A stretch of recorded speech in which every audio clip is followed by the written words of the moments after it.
ఒకే రాగం ఒకే తాళం 5వ భాగం. 4వ భాగంలో రాధ రిచర్డ్స్తో పాటు అమెరికా వెళ్ళిపోవాలని నిశ్చయించుకుంటుంది. భర్తకు అన్ని అరేంజ్మెంట్స్ చేసి అన్నకు ఉత్తరం రాస్తుంది. కథ కొనసాగుతుంది. రాధ దాన్ని తీసి చూసింది. అది డైరీ. పేజీలు తిప్పింది. దానిలో ఏదో రాసినట్లు కనిపించింది. అదేమిటో చదవాలనే కుతూహలం కలిగింది రాధకు. దాన్ని తీసుకుని యువతల గదిలోకి వచ్చి కుర్చీలో కూర్చుంది. పేజీలు తిరగేసింది. రాత గజిబిజిగా ఉంది. బహుశా సారథి దానిని మధ్యకాలంలో ఎడమ చేత్తో రాసుంటాడు. ఏం రాశాడు అనుకుంటూ చదవసాగింది. రాధ ఈ మధ్యకాలంలో చాలా మారిపోయింది. మార్పు కారణమేమిటో తెలుసుకోవాలని రాధని అడగాలని ఉంది. కానీ రాధకి నాతో మాట్లాడే తీరికే ఉండటం లేదు. ఉదయం 9 గంటలకి బయటికి వెళ్తే మళ్ళా రాత్రి 9 గంటలకు తిరిగి వస్తోంది. రాధ ఇంకో పేజీ తిప్పింది. రాత్రి రాధ 9 దాటాక ఇంటికొచ్చింది. రోజులా లేదు. ఎందుకో బాధపడుతోంది. నేను పలకరించబోయాను కానీ వినిపించుకోకుండా వెళ్ళిపోయింది. రాత్రల్లా నిద్రపోలేదనుకుంటాను. ఉదయం చూస్తే కళ్ళు ఎర్రగా ఉన్నాయి. మనసాగక మళ్ళీ మాట్లాడించబోయాను. కానీ నా వైపు కూడా చూడలేదు. నా మనసు చివుక్కుమంది. రాధా, నేనంటే నీకెందుకింత కోపం? నేనంటే నీకు చాలా అసహ్యంగా ఉంది కదూ? దానికి నాకేం బాధలేదు. అది సహజం. ఈ అవిటివాడి వలన నీకు కష్టమే తప్ప సుఖం లేదు. ప్రతి వ్యక్తి తన జీవితం హాయిగా ఆనందంగా గడపాలని కోరుకుంటాడు. దానికి అనుగుణంగా మారడం మానవ సహజం. నా దురదృష్టం కొద్దీ నా జీవితం ఇలా అయింది. నన్ను పెళ్లి చేసుకోవడం వలన రాధ కూడా దురదృష్టవంతురాలైంది. నేనే లేకపోతే రాధకే కష్టమూ ఉండదు కదా? అవును, ఉండదు. నా ప్రాణానికి ప్రాణమైన రాధ బాధపడకూడదు. సుఖంగా ఆనందంగా ఉండాలి. కానీ ఎలా? ఆమెకు మాటిచ్చి ఆత్మహత్య చేసుకునే అవకాశం పోగొట్టుకున్నాను. ఇక మిగిలింది ఒక్కటే. నేను రాధకు కనిపించకుండా ఏదైనా సుదూర తీరాలకు వెళ్ళిపోవాలి. అప్పటికి కానీ రాధకు శాంతి లేదు. నేను వెళ్ళాక రాధ వాళ్ళ అన్నయ్య దగ్గరికి వెళ్ళొచ్చు. లేదా తనకు నచ్చిన వ్యక్తిని చేసుకోవచ్చు. వెళ్ళిపోతాను. నా కోసం రాధ పడుతున్న బాధను చూడలేను. రాధకు నేనింక బరువుగా ఉండలేను. వీలైనంత త్వరలో వెళ్ళిపోతాను. అది చదవగానే రాధ కళ్ళల్లో నీళ్లు తిరిగాయి. సారథి ఇంట్లోంచి వెళ్ళిపోతాడా? ఎక్కడికి వెళ్తాడు? వారం రోజుల క్రితం ఆఫీస్ ముందు చూసిన దృశ్యం జ్ఞాపకం వచ్చింది రాధకు. ఎవరో ముష్టివాడు, కాలు చెయ్యి లేదు, అతి కష్టం మీద ఆఫీస్ ముందు వరకు దేక్కుంటూ వచ్చి అక్కడ పడిపోయాడు. ఒళ్ళంతా పుళ్ళు, రక్తమయమై ఈగలు ముసురుతున్నాయి. వాటిని తోలుకునే ఓపిక కూడా లేనట్లుంది. కళ్ళు మూసుకుని పడుకునున్నాడు. బ్రతికున్నాడా చనిపోయాడా అనే అనుమానం వచ్చి అతని దగ్గరగా వెళ్ళబోయింది తను. ఇంతలో రాబర్ట్ కారు వచ్చి పక్కన నిలవడంతో తను వెళ్ళి కారులో కూర్చుంది. రాబర్ట్తో కబుర్లు చెప్తూ తన విషయమే మర్చిపోయింది. సారథి ఇంటి నుండి వెళ్ళిపోతే అతను కూడా ఆ బిచ్చగాడిలా రోడ్డు పక్క ఒంటి నిండా పుళ్లతో ఈగలు ముసురుతుండగా స్పృహ లేకుండా చూసే దిక్కుతోచక ఒంటరిగా పడి ఉంటాడా? రాధ ఆ ఊహే భరించలేకపోయింది. గట్టిగా కళ్ళు మూసుకుంది. భగవంతుడా, వద్దు వద్దు, నా సారథికి ఆ స్థితి రాకూడదు. నాకే సుఖాలు భోగాలు వద్దు. నా సారథి చాలు అనుకుంది. ఆమె కళ్ళ ముందు సారథి వంట చేస్తున్న దృశ్యం, పనిపిల్ల విసుక్కుంటున్న దృశ్యం కదలాడాయి. తుఫాను గాలికి విరిసే వృక్షంలా ఆమె హృదయం పెళపెళమనసాగింది. ఇంతలో పోస్ట్ అన్న కేక వినిపించింది రాధకు. లేచి వెళ్ళి అతనిచ్చిన కవర్ తీసుకుని పైన అడ్రస్ చూసింది. రాజేశ్వరి అని ఉంది. రాధ ఆశ్చర్యంగా ఉత్తరం చింపింది. 2 కాగితాలు ఒళ్ళో వచ్చి పడ్డాయి. వాటిని తీసుకుని చదివింది. రాధా, ఈ పాటికి నువ్వంతా సర్దుకుని ప్రయాణానికి సిద్ధమవుతున్నావు కదూ? నీ ప్రయాణం రేపే. క్షణాలు గడుస్తుంటే నా మనస్సు బాధతో తల్లడిల్లిపోతోంది. ఎందుకో తెలుసా? సారథిని విడిచి వెళ్తున్నందుకు. నా బాధని ఇలా కాగితాల మీద పెట్టే వరకు నా మనస్సుకి శాంతి లేదు. అందుకే ఇలా రాయాల్సి వచ్చింది. రాధా, మీకు కొత్తగా పెళ్ళైన రోజుల్లో నేనొకసారి మీ ఇంటికి వచ్చాను. అప్పుడు నువ్వేమన్నావో గుర్తుందా? బహుశా నీకు జ్ఞాపకం ఉండి ఉండదు. అందుకే గుర్తు చేస్తున్నా. రాజీ, సారథిని చూసావు కదూ? ఆయన నన్ను చేసుకోవడం నా అదృష్టమే. ఆయనకు నేనంటే ప్రాణం. మా అన్యోన్యత చూసి లోకం మమ్మల్ని మెచ్చుకోవాలి. సీతారాములు, పార్వతీ పరమేశ్వరుల్లా మా పేర్లు కూడా ప్రపంచంలో శాశ్వతంగా నిలిచిపోవాలి. జీవితమంతా కష్టాలమయమైన మేము కలిసి జీవిస్తాం. మా అన్యోన్యత లోకానికి ఆదర్శం కావాలి అన్నావు. ఇప్పటికైనా గుర్తుకొచ్చిందా? ఇంకోసారి మా కొలీగ్ భర్త నుండి విడిపోవాలనుకుంటుందని చెప్తే నువ్వేమన్నావు? రాజీ, వాళ్ళెలా విడిపోగలుగుతున్నారే? నేను శారదని చూడకుండా క్షణం కూడా ఉండలేనే. భార్యాభర్తల మధ్య నిజమైన అనురాగం అంటే ఇద్దరూ కలలో కూడా విడిపోవాలన్న ఊహే రాదు. వారిద్దరి మధ్య పవిత్రమైన బంధమే ఉంటే మీ కొలీగ్ అసలు విడిపోవాలనుకోడు. భార్యాభర్తల సంబంధం గురించి మీ కొలీగ్కి కొన్ని విషయాలు చెప్తాను, నా దగ్గరకు తీసుకురా. ఆవిడకే కాదు, ఈ లోకంలోని జంటలందరికీ నేను కొన్ని పాఠాలు చెప్పాలనుకుంటున్నాను అన్నావు. ఆ మాటలు నన్నెంతో కదిలించాయి. ఆ మాటలే ఎంతో మందితో చెప్తూ వచ్చాను. కానీ చివరికి నీ మాటలు నీకే చెప్పాల్సి వచ్చింది. అదే చిత్రం. రాధా, నేడు నాగరికత పెరిగింది. స్త్రీలు కూడా చదువుకుని ఉద్యోగాలు చేస్తున్నారు. గడప దాటిన స్త్రీకి నీడలేక ఆకర్షణలు ఎదురవుతున్నాయి. ఎన్నో ప్రలోభాలు ఆమెను లొంగదీయడానికి ప్రయత్నిస్తున్నాయి. రాజును చూసిన కళ్ళతో అనే సామెతలానే ఇక ఆమెకు తన సంసారాన్ని చూస్తే ఎక్కడలేని విసుగు కలుగుతూ ఉంటుంది. చిరాకు, బాధ వీటి మధ్య నలిగిపోతుంటుంది. కొంతమంది ఆ వ్యామోహాలకు లొంగి సంసారాల్ని భిన్నం చేసుకోవడం కూడా జరుగుతోంది. మా మామయ్య కూతురు అలాగే చేసింది. లక్షణమైన కాపురాన్ని, ఇద్దరు పిల్లల్ని వదిలి ప్రేమ, ఆరాధన అంటూ తీయటి మాటలు చెప్పిన తోటి ఉద్యోగితో వెళ్ళిపోయింది. వాడు కొన్నాళ్ళు ఆమెతో జీవితం గడిపి ఆ తర్వాత నడిరోడ్డు మీద వదిలేశాడు. ఇక ఆ అమ్మాయి జీవితం ఎలా ముగిసిందో మనం ఊహించుకోవచ్చు. ఇటువంటి కథలు లోకంలో ఎన్నో జరుగుతున్నాయి. ఇవి కేవలం ఆవేశం, తొందరపాటు వలన వచ్చిన అనర్థాలు అంతే. వీటి వలన మన కుటుంబ వ్యవస్థ చిన్నాభిన్నమవుతుంది. సంఘం అవినీతిమయమైపోతుంది. దేశ క్షేమమే దెబ్బతింటుంది. మనిషిన తర్వాత అనారోగ్యము కలుగుతుంది, అవిటితనము వస్తుంది. కష్టం వచ్చినప్పుడే ఒకరి అవసరం మరొకరికి ఉంటుంది. అప్పుడే ఒకరిపై ఒకరికి ప్రేమాభిమానాలు ఎక్కువ అవ్వాలి. నీకు నేనున్నాను అనే అభిప్రాయం కలిగించాలి. తాత్కాలికమైన ఆకర్షణలు మనసుని పట్టి ఊపినా, సుఖాలు ఆనందాలు కావాలనిపించినా నిగ్రహం చూపాలి. అదృష్టం ఉంటే ఈ దురదృష్టమే అదృష్టంగా మారవచ్చు. లేకపోతే తను వెళ్లే చోట కూడా దురదృష్టమే వెంటాడవచ్చు. రేపు ఆ వ్యక్తికి అవిటితనం వస్తే, అనారోగ్యం కలిగితే అతడిని వదిలేస్తుందా? మనిషికి ముఖ్యం మానసిక తృప్తి. ఆ తృప్తికి నిర్వచనం లేదు. రాధా, ఏమిటి నీతులు అనుకుంటున్నావా? ఇవి నీతులు, ధర్మాలు కావు. నువ్వు రేపు వెళ్తావు అనగానే నా మనసులో కదలాడిన భావాలివి. రాధా, చివరిసారి చెప్తున్నా, సారథికి నువ్వంటే చాలా ఇష్టం. అతని మనసుని క్షోభ పెడితే నీకు ఎక్కడ ఉన్నా శాంతి లభించదు. రాధా, ఒక్కసారి వెనక్కు తిరిగి చూసుకొని ఆలోచించు. సారథి స్థానంలో నేనుంటే అని ఆలోచించు చాలు. ఇక నీ ఇష్టం. రాజేశ్వరి. రాధ కుర్చీలో వెనక్కి వాలి కళ్ళు మూసుకుంది. ఆలోచించు. ఏమిటి ఆలోచించాలి? నేను సారథి స్థానంలో ఉంటే సారథి నాకు అన్యాయం చేస్తే అతడిని చంపి నేను చచ్చేదాన్ని. కానీ సారథి అలా చెయ్యడు. అతడు మనిషి, మానవత్వం ఉన్న మనిషి. పగిలి ముక్కలైన రాధ మనసు తిరిగి గట్టిపడుతోంది. ఆ మనసులో ఇప్పుడొకటే రూపం స్థిరంగా నిలిచి ఉంది. ఆ రోజు ఆదివారం. రాధ ఉదయం 4 గంటలకే లేచింది. తలారా స్నానం చేసి సారథి ఎంతో మక్కువతో కొన్న ఎర్రంచు తెల్లచీర కట్టింది. సారథికి ఇష్టమైన పెసరట్లు వేసి కాఫీ పెట్టింది. అప్పటికి 5 దాటింది. సారథి దగ్గరకొచ్చి అతడిని లేపింది. సారథి కళ్ళు విప్పాడు. ఎదురుగా ఉషా కన్యలా రాధ. ఆశ్చర్యపోయాడతను. రోజు తన కళ్ళు తెరవగానే దుమదుమలాడుతున్న పనిపిల్ల ముఖమే కనిపిస్తుంది. రోజు రాధ లేచేసరికి తన పనులు అయిపోతాయి. రాధ తీరుబడిగా లేచి ఆఫీస్కు తయారయ్యేసరికి 9:30 అవుతుంది. ఆఫీస్కి వెళ్లే ముందు తన గదిలోకి వచ్చి నేను ఆఫీస్కి వెళ్తున్నా అని చెప్పి వెళ్ళిపోయేది. రాధ లేవగానే తన దగ్గరకు రావాలని, ఇద్దరూ కలిసి కబుర్లు చెప్పుకుంటూ టిఫిను కాఫీ తీసుకోవాలని ఉంటుంది తనకు. రాధను బాధ పెట్టడం ఇష్టం లేక ఆమె ఇష్టప్రకారమే కానిమ్మని సరిపెట్టుకున్నాడు. కానీ రోజు కంటే భిన్నంగా ఈ ఉదయం ఆమె లేచి తనని లేపుతోంది. ఇది కళా నిజమా అనే సంశయం కలిగిందతనికి. ఏమిటలా చూస్తున్నారు? లేవరా?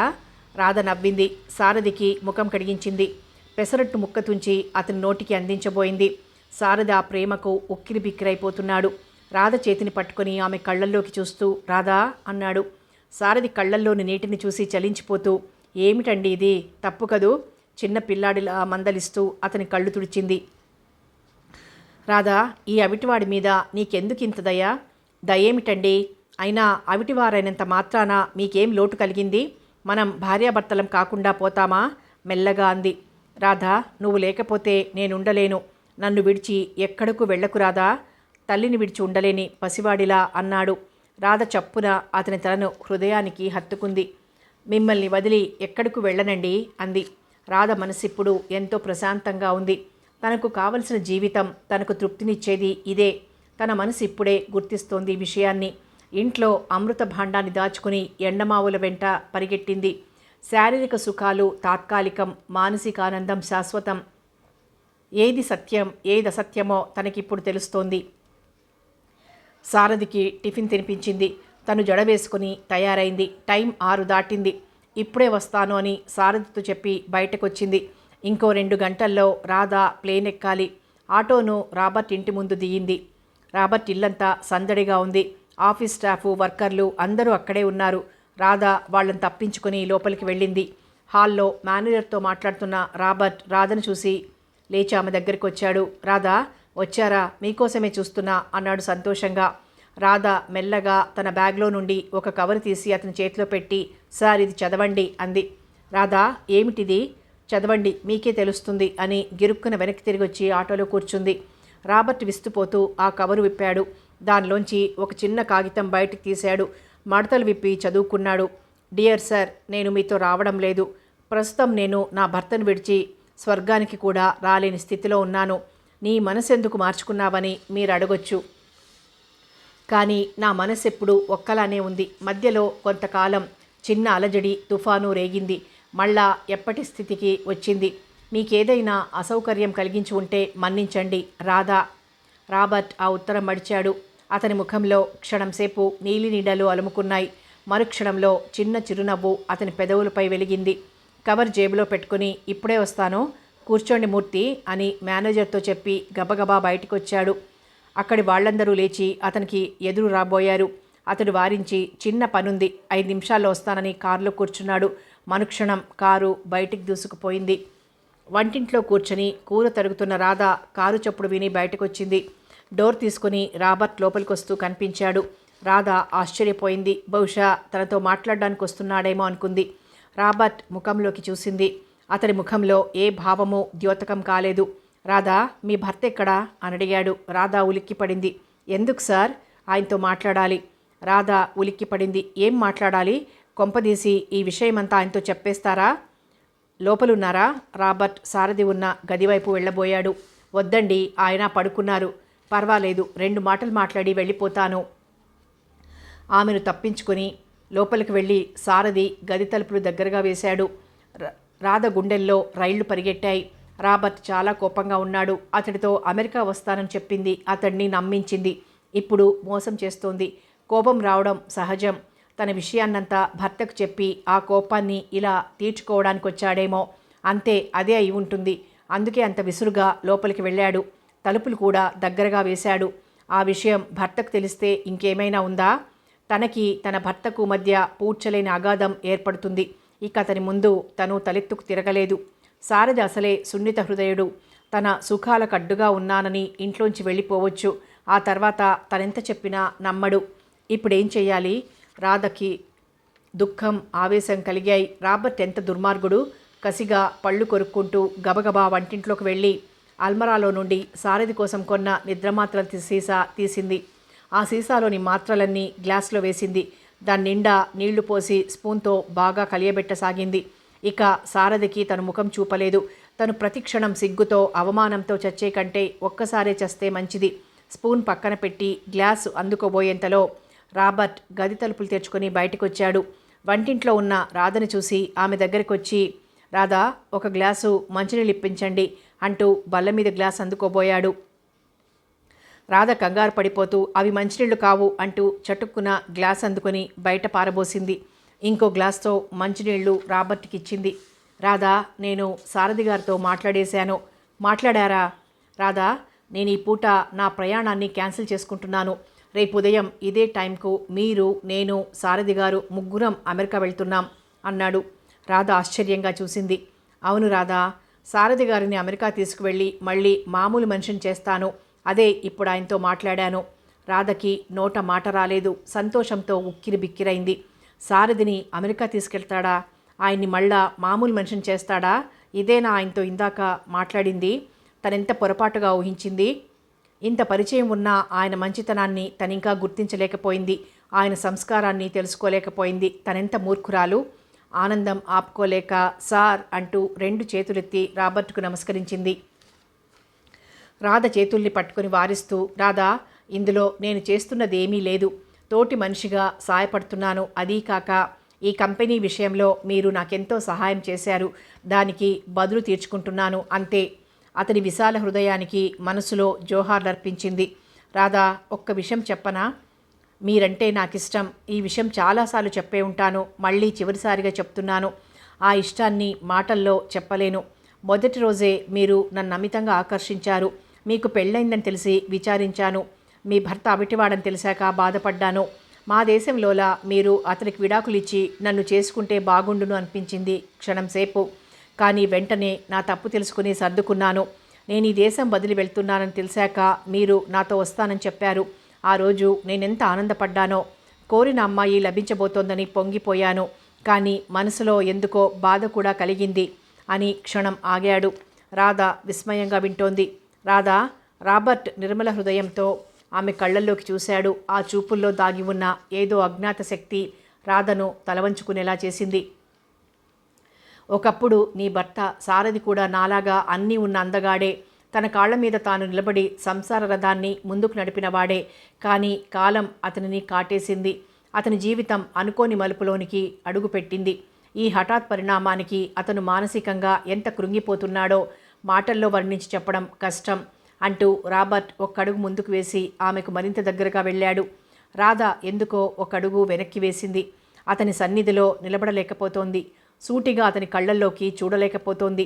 తను చేసిన తప్పును లోకమంతా వేలెత్తి చూపుతున్నట్లుగా ఉంది. రాధా, నీ పరిస్థితి కూడా అంతే. యవ్వనపు తొలిదశను కూడా పూర్తిగా అనుభవించని నీ ముందు ఒక భయంకరమైన సమస్య పాము పడగలా నిలబడింది. ముందు నుయ్యి, వెనక గొయ్యి. నీలో చాలా సంఘర్షణ చోటు చేసుకుంది. అది చాలా సహజం. నేను కాదనటం లేదు. భగవంతుడు నీకు చాలా అన్యాయం చేశాడు అంటూ రాబర్ట్ విచారవదనంతో ఆమెను చూస్తూ ఓ క్షణం ఆగాడు. రాధ కళ్ళ నిండా నీళ్లే. పాదాల క్రింద భూమి కదిలిపోతున్నట్లుగా ఉంది. ఏమిటి ఈ ఊహించని పరిణామం? తనెందుకు అతని ముందు నిలబడలేకపోతోంది? తన ముఖాన్ని అతనికెందుకు చూపలేకపోతోంది? తను చేసిన తప్పేమిటి? ఇంతకు అతను తనకేమి చెప్పబోతున్నాడు? ఇన్నాళ్ల నుంచి మౌనంగా ఉండి తనలో ఆశల హరివిల్లును సృష్టించాడు. బంగారు భవిష్యత్తుని తన చేత ఊహింపచేశాడు. తను కూడా అతని మంచితనానికి తలవంచేసింది. అతని హోదాను, సంపదను చూసి ప్రలోభపడింది. ఇది సహజమో అసహజమో కానీ ఆనాడే అతను తనని మందలించి ఉంటే ఎంత బాగుండేది? రాధలో తలెత్తిన సందేహాలను చక్కగా పసిగట్టిన రాబర్ట్, రాధా, మనం మనుషులం, పైగా వయసులో ఉన్నవాళ్లం. పరిస్థితుల ప్రభావానికి చలించటం పొరపాటేమీ కాదు. కానీ సరైన సమయంలో మనిద్దరం కూడా ఆ పొరపాటుని సరిచేసుకున్నాం. అందుకు మనం నిజంగా మనల్ని అభినందించుకోవాలి. మన ఇద్దరిలో ఏ ఒక్కరైనా సారథిని గురించి ముందుగా ఒక్క క్షణం ఆలోచించగలిగి ఉంటే అతని పరిస్థితి ఇంత దయనీయంగా మారి ఉండేది కాదు అన్నాడు పశ్చాత్తాపం నిండిన హృదయంతో. రాధ అవమాన భారంతో మెలికలు తిరిగిపోసాగింది. అతని ముందు మరొక్క క్షణం కూడా నిలబడలేనట్లుగా వేగంగా ముందుకు కదిలింది. రాబర్ట్ ఆమెని అనుసరించాడు. రాధ 4 అడుగులు ముందుకు వేసి ఆగిపోయింది. రాధా, ఇంతవరకు జరిగిన దానికి పూర్తిగా నువ్వొక్కదానివే బాధ్యత వహించనవసరం లేదు. అందుకు నేను కూడా చాలా వరకు బాధ్యుడిని. నువ్వు నన్ను ఆకర్షించావు. నాలో ఒక సంచలనాన్ని సృష్టించావు. ఇది నువ్వు కావాలని చెయ్యలేదు. నీ అందం, సంస్కారం, వ్యక్తిత్వం నన్ను సమ్మోహితుడిని చేశాయి. అంతే. నీ పట్ల నాలో ఆరాధనా భావం తలెత్తింది. నీలాంటి స్త్రీని అర్ధాంగిగా చేసుకోవడం చాలా అదృష్టంగా భావించాను. అలా భావించిన మరుక్షణం నుంచి మిమ్మల్ని కూడా ఆకర్షించడానికి ప్రయత్నించాను. మీరు చాలా సులభంగా నా దారికొచ్చేశారు. మిమ్మల్ని నాతో కూడా తీసుకెళ్లడానికి అన్ని ఏర్పాట్లు చేశాను. కానీ చివరి నిమిషంలో మీరు మనసు మార్చుకుంటూ లెటర్ రాశారు. ఆ లెటర్ని చూసి క్షణకాలం బిత్తరపోయాను. మీరు ఒక్క క్షణం ఆలస్యంగానైనా సారథిని గురించి ఆలోచించగలిగారు. భారత స్త్రీగా మీ వ్యక్తిత్వాన్ని, ఆత్మగౌరవాన్ని కాపాడుకోగలిగారు. మీ సంస్కృతి వైభవాన్ని మరొకసారి అద్దం పట్టి చూపించారు. ఇది నాకెంతో ఆనందాన్ని కలిగించిన విషయం. మీరు నమ్మండి, నమ్మకపోండి, నేను ఓడి గెలిచాను. మిమ్మల్ని హృదయపూర్వకంగా అభినందిస్తున్నాను. అతని వాగ్ధోరణికి రాధ విస్తుపోయింది. అప్రయత్నంగా అతనికి 2 చేతులు ఎత్తి నమస్కరించింది కృతజ్ఞతాపూర్వకంగా. రాబర్ట్ నవ్వుతూనే ఆమెను ఆశీర్వదించాడు. కొన్ని క్షణాలు ఇద్దరి మధ్య మౌనంగా దొర్లిపోయాయి. పెద్ద తుఫాను వచ్చి వెలిసినంత ప్రశాంతత. వాస్తవానికి నేను కూడా చాలా సంఘర్షణకు లోనయ్యాను. ఒకవైపు మీలాంటి అందగత్తె నా సొంతం కాబోతోందన్న ఆనందం, మరోవైపు ఏదో తెలియని బాధ ఒకేసారి నన్ను ఉక్కిరి బిక్కిరి చేశాయి. విడాకులు ఇవ్వడం, మరొకరిని పెళ్లి చేసుకోవడం మా దేశంలో అయితే చాలా సాధారణమైన విషయం. బహుశా నేను మీ విషయంలో కూడా ఆ కోణం నుంచే ఆలోచించుంటాను. మీ దేశ సంస్కృతి కట్టుబాట్లు నాకెంతగానో నచ్చాయి. ఇక్కడి కుటుంబాలలోని వ్యక్తుల మధ్య లతలా దట్టంగా పెనవేసుకుని ఉన్న తీయని బంధాలు ఎన్ని కోట్లు ఖర్చు పెట్టినా దొరకనివి. చివరి క్షణంలోనైనా మీరు సరైన నిర్ణయం తీసుకుని నాకెంతో ఆనందాన్ని కలిగించారు. ప్రేమ, త్యాగం మీ నరనరాల్లోనూ జీర్ణించుకుని ఉన్నాయని మీరు మరొక పర్యాయం రుజువు చేసి చూపించారు. అంతవరకు ఎంతో అన్యోన్యంగా ఉండి భర్త అకస్మాత్తుగా అవిటివాడైపోగానే భార్య అతన్ని వదిలివేయడం నిజంగా ఎంతటి బాధాకరమైన విషయం అంటూ రాబర్ట్ బాధగా మానవత్వం నిండిన కళ్ళతో చూడసాగాడు. సార్, నిజంగా మీరెంత మంచివారు. మీలాంటి విశాల హృదయులు కోటికి ఒక్కరుంటారేమో అంటూ రాధ అతనిలో ప్రత్యక్షంగా కనిపిస్తున్న దైవానికి మనసులోనే నమస్కరించింది. రాధా, నేనంత గొప్పవాడినైతే మీ మనసు ఈమాత్రం కూడా చలించకుండా చేయగలిగి ఉండేవాడిని. కానీ నేను అలా చెయ్యలేదు. ఎంతో కొంత నేను చలించాను. ఇంత లోతుగా ఆలోచించలేకపోయాను. అందుచేత నేను మామూలు మనిషినని సవినయంగా మనవి చేసుకుంటున్నాను. అతని సంస్కారానికి విస్మయం చెందింది రాధ. తనకు ఏమీ కాని సారథిని గురించి ఆయనెంత లోతుగా ఆలోచించగలిగాడు? అందరికీ సాధ్యమా? మానవత్వం మూర్తీభవించిన మహామనీషి ఆయన.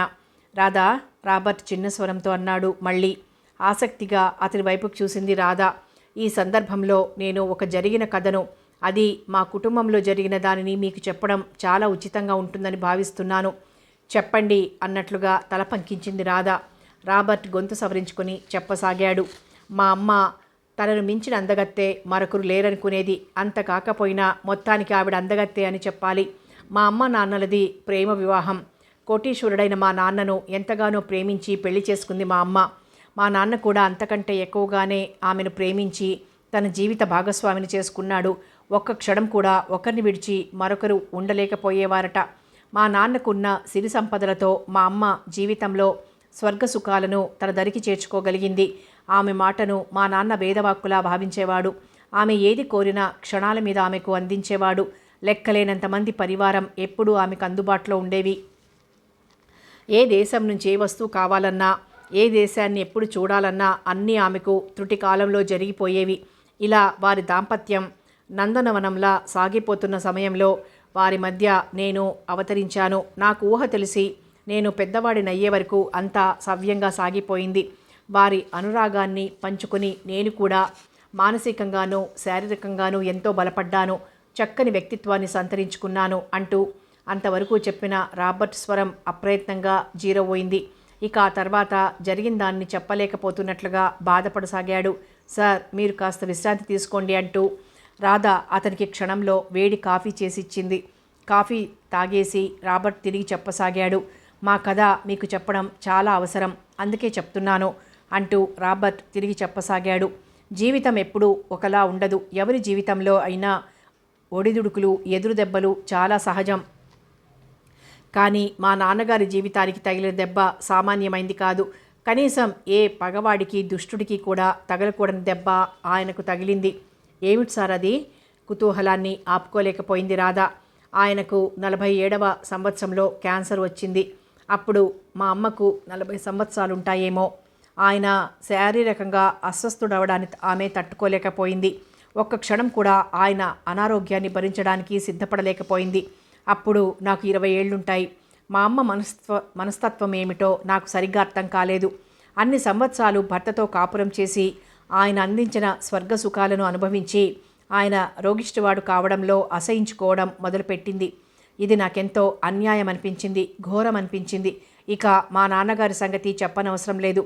ఆయన మానసికంగా చాలా కృంగిపోయారు. వాడుతున్న మందులు ఆయనపై పనిచేయడం మానివేశాయి. సరిగ్గా ఆ సమయంలో మా అమ్మ ఒక కఠోరమైన నిర్ణయాన్ని తీసుకుంది. అదే మా నాన్నకు విడాకులు ఇవ్వడం. నాకు పట్టరానంత కోపం వచ్చింది. మా అమ్మను నిలదీసి అడిగాను, ఆమెతో వాదించాను, పోట్లాడాను. కానీ ఏమాత్రం ఫలితం లేకపోయింది. కోర్టుకి వెళ్ళి ఆమె తేలిగ్గా విడాకుల్ని పొందగలిగింది. విడాకులతో పాటుగా ఆమెకు జీవితాంతం సుఖంగా బ్రతకడానికి సరిపడిన డబ్బుని ఆమె పట్ల మమకారంతో ఉచితంగా ఇచ్చాడు మా నాన్న. నన్ను మా నాన్నని కూడా వదిలేసి తన దారి తాను చూసుకుంది మా అమ్మ. మా నాన్న నిలువున కుప్ప కూలిపోయాడు. ఆ షాక్ నుంచి తేరుకోవడం ఆయనకు సాధ్యం కాలేదు. అనుక్షణం ఆమెను తలుచుకుంటూ మూగ బాధపడుతూ గడిపేవాడు. కృంగి కృశించి చివరికి ఆమె తలుపులలోనే కన్ను మూశాడు. నేను ఒంటరివాడినైపోయాను. తల్లి, తండ్రి, ప్రపంచం అంతా నాకు మిథ్య అనిపించింది. బ్రతుకు మీద ఆశపోయింది. నా అన్నవాళ్ళు లేని బ్రతుకు ఎంత దుర్భరమో నాకు తెలిసొచ్చింది.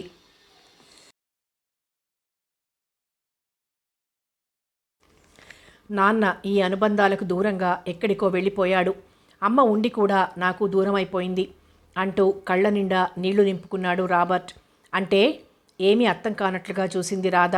జీవితం కూడా ఒక యంత్రం లాంటిదే అనుకునే మా అమ్మ మరో శ్రీమంతుడిని వివాహం చేసుకుంది. నా గురించి ఒక్క క్షణం కూడా ఆలోచించలేదు. ఆమె ఆంతర్యం ఎలా ఒప్పుకుందో నాకు అర్థం కాలేదు. భార్యాభర్తల అనుబంధం అంటే ఇంతేనా? ఎన్నో సంవత్సరాలు కలిసి జీవించిన తర్వాత కూడా మా అమ్మకు మా నాన్న పట్ల ప్రేమాభిమానాలు కలగకపోవడం నాకు వింతనిపించింది. మా నాన్న మానసికంగా గాయపడటానికి అదే కారణమై ఉంటుంది. కొన్ని సంవత్సరాలు ఆమె తనతో యాంత్రికంగా మాత్రమే కాపురం చేసిందన్న నగ్న సత్యాన్ని ఆయన తట్టుకోలేకపోయాడు. అదే మీ దేశంలో అయితే దీనికి పూర్తిగా భిన్నంగా ఉంటుంది. వృద్ధాప్యంలో కూడా ఒకరికొకరు ఎంతో ఆత్మీయంగా ఉండగలుగుతున్నారు. సంతానం పట్ల ఉమ్మడిగా బాధ్యత వహిస్తున్నారు. శారీరక ఆకర్షణలకు మాత్రమే లొంగక ఆత్మ సంబంధమైన అనుబంధాలు ఇక్కడి వ్యక్తుల మధ్య పెనవేసుకుని ఉండటం చాలా గొప్ప విషయం. వారసత్వంగా తరతరాల నుంచి వస్తున్న మీ సంస్కృతి చాలా గొప్పది అంటూ రాబర్ట్ తనను తాను మర్చిపోయి ఏదో తెలియని భావవేశంలో తన సంభాషణను కొనసాగిస్తున్నాడు. రాధకు చాలా ఇబ్బందిగా ఉంది. ఒకవైపు అతను తన దేశ సంస్కృతిని, కుటుంబ వ్యవస్థను పొగుడుతుంటే ఆనందంగానే ఉంది. మరొక వైపు చెప్పలేని బాధగా ఉంది. తప్పు చేయబోయి సరిదిద్దుకున్న వ్యక్తి తను. అసలు అలా జరగకుండా ఉండి ఉంటే ఎంత బాగుండేది. రాధ ఆలోచనలు ఇలా సాగుతున్నాయి. రాధ, మరొక విషయం కూడా చెప్పి తీరాలి. ముందు ఆ విషయం అప్రస్తుతం అనుకున్నాను, కానీ చాలా అవసరమని కూడా అనిపిస్తోంది. మా అమ్మ తన సంకుచితమైన నిర్ణయాల వలన జీవితంలో ఏం పోగొట్టుకుందో మీరు తప్పకుండా తెలుసుకోవాలి. రాధ అప్రయత్నంగా తలదించేసుకుంది. మా అమ్మ తన కొత్త భర్తతో కలిసి 1 ఏడాది సరదాగానే గడిపింది. ఆమె ఎడమ చెయ్యి, ఎడమకాలు పక్షవాతానికి గురయ్యాయి. ఆ మరుక్షణంలోనే ఆమె కొత్త భర్త ఆమెను దారుణంగా అసహించుకున్నాడు. ఆమెకు ట్రీట్మెంట్ చేయించడానికి శ్రద్ధ చూపకపోగా ఆమె నుంచి విడాకులు తీసుకోవాలని వెంటనే నిర్ణయించుకున్నాడు. ఆ విషయాన్ని క్షణం ఆలస్యం చేయకుండా ఆమెకు చెప్పివేశాడు. ఒకవైపు శారీరకంగా బాధపడుతున్న మా అమ్మ కళ్ళు గిర్రును తిరిగాయి. జీవితం అంటే ఏమిటో ఆమెకు మొదటిసారిగా చక్కగా బోధపడింది. జీవితంలోని ఒక్కొక్క మలుపులోనూ ఒక్కొక్క అనుభవం. ఒకప్పుడు తన భర్త పట్ల తను అవలంబించిన వైఖరినే ఇప్పుడు తన రెండవ భర్త తన పట్ల చూపుతున్నాడు. అప్పుడు తనలో తన మొదటి భర్తపై ప్రేమ, మానవత్వం అలాంటివి చిగురించలేదు. ఇప్పుడు వాటిని తన రెండవ భర్తకు లేవని బాధపడటం అనవసరం అనుకుంది. అలా బాధపడే అర్హత కూడా తనకు లేదనుకుని నిలువున కుప్పకూలిపోయింది. జీవితం ఆమెకు చక్కని గుణపాఠం నేర్పింది. కానీ అప్పటికే తను పూర్తిగా ఊబిలో కూరుకుపోయింది. ఆమె తనను తాను నిందించుకుంది. మా నాన్నను కలుసుకుని ఎంతగానో విలపించింది. ఎన్ని ఉన్నా ఆత్మీయులు లేని బ్రతుకు ఎంత హీనంగా ఉంటుందో ఆమెకు తెలిసొచ్చింది. సరిగ్గా ఆ సమయంలో నేను ఆమె దగ్గరకు వెళ్ళి ఆమెను ఓదార్చాను. నేనున్నాను, నీకేం భయం లేదని ధైర్యం చెప్పాను. కానీ ప్రయోజనం లేకపోయింది. తిరిగి సరిదిద్దుకోవడానికి వీలు లేని తప్పు చేసిన వ్యక్తి ఆమెను లోకమంతా క్షమించినా తనను తాను మాత్రం క్షమించుకోలేకపోయింది. తత్ఫలితంగా ఆమె నాకు ఒక సుదీర్ఘమైన లెటర్ రాసింది. దానిని చదివి నేను ఆమెను కలుసుకునే లోపుగానే ఆమె ఆత్మహత్య చేసుకుంది. తన సమస్యను తాను తనకు చేతనైన రీతిలో సులభంగా పరిష్కరించుకుంది. ఒక్క కన్నీటి బొట్టును రాల్చడం తప్ప నేను మరేమీ చేయలేకపోయాను. అలా విషాదాంతమైపోయింది మా అమ్మ జీవితం అంటూ బాధతో మెలికలు తిరిగాడు రాబర్ట్. రాధ ఆ సన్నివేశాన్ని చూసి తట్టుకోలేకపోయింది. తనకు చేతనైన రీతిలో అతనిని ఓదార్చింది. మీ అమ్మగారి జీవితం నాలాంటి ఎందరికో చక్కని గుణపాఠం. తనదాకా వస్తే గాని చాలామంది గుర్తించలేరు. బహుశా అలాంటి వ్యక్తిని నేను కూడా అయి ఉండేదాన్నేమో. మీ పరిచయం వలన నేనుగా మిగిలాను. చరిత్రహీనురాలిని కాకుండా బయటపడగలిగాను. ఇందుకు మీకు నా కృతజ్ఞతలు తెలుపుకుంటున్నాను. నన్ను నేను అభినందించుకుంటున్నాను. Wish you all the best. Robert నేత్రాలు జ్యోతుల్లా వెలిగాయి. ఇప్పుడు రాధకు తన భర్త మునుపట్లానే కనిపిస్తున్నాడు. అంగవైకల్యం కలిగింది అతని దేహానికి కానీ మనసుకు కాదనుకుని సంతృప్తి పడింది. నా తల్లిదండ్రుల జీవితం అలా ముగిసిపోయిన తర్వాత నేను మీ దేశాన్ని గురించి చదివాను. మీ దేశంలోని స్త్రీ పురుషులు వివాహ బంధానికి ఎంతో ప్రాముఖ్యతనిస్తారని, వారు ఎన్నటికీ విడిపోరని, కష్టాల్లో మరింత చేరువవుతారని చదివాను. ఆ విషయం నాకెంతో నచ్చింది. అప్పటి నుండి ఈ దేశం అంటే నాకు అభిమానం పెరిగింది. రాధా, మనసులు కలవకపోతే విడాకులు పుచ్చుకోవచ్చు, కానీ ఆడంబరాలకు సుఖాలకు లొంగిపోయి విడాకులు తీసుకోవాలనుకోవడం దారుణం. అది నేను సహించలేను. ఏమంటారు రాధా? అవును, మీరు చెప్పింది నిజమే. రాబర్ట్ క్షణం ఆగి, రాధా, మీరు నాతో వస్తానని చెప్పగానే నాకు ఆనందంతో పాటుగా బాధ కూడా కలిగాయి. మీకు మీ భర్త అంటే ఎంత అనురాగమో మొదట్లో నాకు చెప్పారు. తర్వాత మీరు నా మీద వ్యామోహంతో సుఖాలు భోగాల కోసం వస్తానన్నారు. ఒకవేళ రేపు నేను అవిటివాడినైనా నా గతి ఇంతేనా అనిపించింది క్షణంసేపు. ఈరోజు మీ ఉత్తరం చదివాక మీరు నాతో రారనే దుఃఖం కంటే ఆనందమే ఎక్కువ కలిగింది. ఇప్పుడు మీరంటే నాకు అమితమైన గౌరవం కలుగుతోంది. మీరు అచ్చమైన భారత స్త్రీకి ఉదాహరణ. అందుకే మీరు ప్రేమించిన మీ భర్తని మామూలు మనిషిని చేసి అతడి అవిటితనాన్ని పోగొట్టి తిరిగి మీకు ఇవ్వాలనిపించింది. తప్పకుండా ఇస్తాను కూడా. సార్, చాలా థ్యాంక్స్. ఆనందంతో రాధకి మాట సరిగ్గా రావడం లేదు. రాధా, మీరు మీ భర్త ప్రయాణానికి సిద్ధంగా ఉండండి. నేను ఈరోజు ఇంకో టికెట్ బుక్ చేయిస్తాను. వెళ్ళొస్తాను, మళ్ళీ కలుస్తాను అని తన చేతిలో ఉన్న ఆమె చేతిని మృదువుగా నొక్కి వదిలాడు. ఆ స్పర్శలో వేడి లేదు, ఆవేశం లేదు. నీహార మాలికల కర్పూర పరాగంలా చల్లగా హాయిగా ఉంది. రాబర్ట్ వెళ్ళి కారులో కూర్చున్నాడు. రాధ గుమ్మం దగ్గర నిలబడింది. ఓ స్నేహశీలి, కోరకుండానే ఈ చీకటి కుటీరంలో ప్రవేశించి నా ఇంటిని వెలిగించావు. నీ రుణం ఎలా తీర్చుకోను? రాబర్ట్ కారు స్టార్ట్ చేశాడు. ఓ క్షణం తల పక్కకు తిప్పి రాధ నేత్రద్వయంలోనికి తన దృష్టిని సారించాడు. ఆ చూపులలో దాగి ఉన్న గంభీరమైన ప్రశాంతత, నిర్మలమైన మానవతా దృక్పథం రాధను ముగ్ధురాలిని చేశాయి. దేశం వేరైనా, భాష వేరైనా, మానవత్వం ఎవరిలోనైనా ఒకే విధంగా ఉంటుందని అతను నిరూపించాడు. ఒక రెప్పపాటు కాలం పరిస్థితులు మనిషిని చలింపచేసినా ఆ మరుక్షణంలోనే తన ఉనికిని తాను గమనించటం, మానవత్వంతో ప్రవర్తించడం మంచి మనిషి విధి. ఓ బాటసారి, నీ సాహచర్యంలో జీవితాన్ని ఎంతో లోతుగా అర్థం చేసుకున్నాను. మనిషి పోతాడు, ఆ మనిషి సంపాదించిన ఆస్తులు పోతాయి, కానీ ఆ వ్యక్తి విలువలు మాత్రం శాశ్వతంగా నిలిచిపోతాయి. అవును, జీవితమనే సాగర మధురంలోంచే ఎన్నో బయటికి వస్తాయి. అందులో అమృత భాండాలు ఉంటాయి, విష సర్పాలు ఉంటాయి. వారి చూపుల్లో భాష కందని భావాలు ఎన్నో కదిలాయి. కారు మెల్లమెల్లగా పూల పడవలా కదులుతూ సాగుతోంది. మనసు ఆర్ధభరితమై, కన్నులు నీటి సరస్సులై, శరీరం అనుభవాతీతమైపోగా రాధ నిశ్చలంగా, నిర్మలంగా గుమ్మానికి ఆనుకుని నిలబడి క్రమక్రమంగా కనుమరుగైపోతున్న రాబర్ట్ కారు వైపు చూస్తూ ఉండిపోయింది. సమాప్తం. ఒకే రాగం ఒకే తాళం నవల సమాప్తం. మరో మంచి నవలతో మళ్ళీ కలుసుకుందాం.